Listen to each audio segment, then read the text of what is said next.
बहुत बार ऐसा देखने को मिलता है, जो ज़्यादा भगवान का पूजा पाठ करता है वही सबसे ज़्यादा दुखी होता है। जबकि कोई नास्तिक आदमी जो भगवान को नहीं मानता, कभी पूजा पाठ नहीं करता, कभी संतों का संग नहीं करता, वह सबसे ज़्यादा सुखी जीवन जीता है। यह सब चीज़ें देखकर कभी कभी तो ऐसा लगता है कि भगवान ही गलत है, भगवान का न्याय ही गलत है। यह कोई कहानी नहीं है, ऐसा हर किसी के साथ होता है। चलिए आज मैं आपको इसके पीछे का कारण बताती हूँ। आखिर क्यों भगवान को मानने वाला व्यक्ति सबसे ज़्यादा दुखी होता है।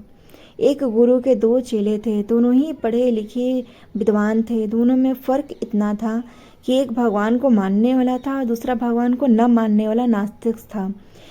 एक ऐसा था जहाँ पर भगवान की कथा होती थी, जहाँ सत्संग होता था, जहाँ भजन होता था, वहाँ दौड़ के चला जाता और भगवान की पूजा पाठ करने लगता।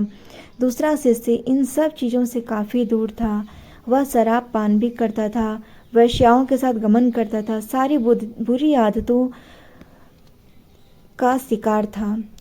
एक दिन क्या हुआ, एक शिष्य शराब पीकर अनाप शनाप बोलते हुए रास्ते में पैदल चलते हुए घर जा रहा था। अचानक उसके रास्ते में पैसों से भरा एक बैग मिल जाता है। उसकी खुशी का ठिकाना नहीं रहा। वह जोर जोर से चिल्लाते हुए सबको बताता हुआ, आज पैसों से भरी बैग की थैली मिल गई है, मेरा जीवन सफल हो गया।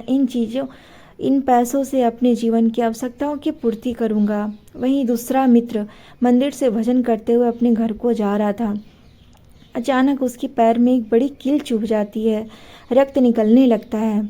ठीक उसी समय दूसरा शिष्य भी वहीं पहुंचता है और हंसते हुए उसको बोलने लगता है, क्यों, तुम ही हो ना जो सबसे ज़्यादा पूजा पाठ करते हो, भगवान का भजन करते हो।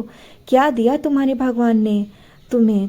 देखो मुझे, कभी मैं मंदिर नहीं गया, मैंने कोई अच्छा काम नहीं किया, मेरे घर में भगवान का मंदिर भी नहीं है, मैंने अपने घर में कभी सत्यनारायण का कथा नहीं कराया, भगवान के सामने कभी माथा नहीं टेका, फिर भी मैं कितना संपन्न हूँ, अमीर हूँ, मेरे पास पैसों की कोई कमी नहीं है, सबसे ज़्यादा सुखी जीवन में मैं ही जी रहा हूँ।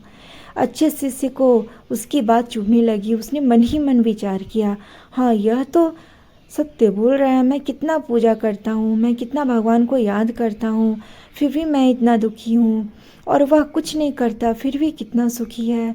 इतना सोचते हुए वह अपने गुरु के पास चला जाता है और यही प्रश्न गुरु से करता है।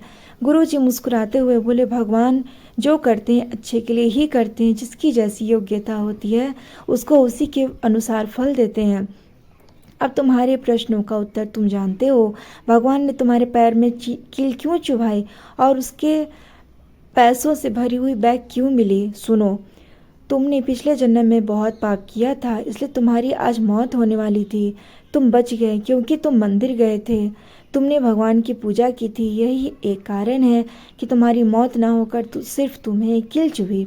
अब तुम्हारे मित्र की बात करते हैं। पूर्व जन्म में वो एक संत महापुरुष था, इसलिए उसकी आज किस्मत बदलने वाली थी। करोड़ों की संपत्ति का मालिक बनने वाला था, मगर इस जन्म में उसने कोई अच्छा काम नहीं किया, इसलिए पूर्व जन्म के फल के अनुसार उसको थोड़े पैसे ही मिले, जबकि वो अरबों के संपत्ति का मालिक बनने वाला था।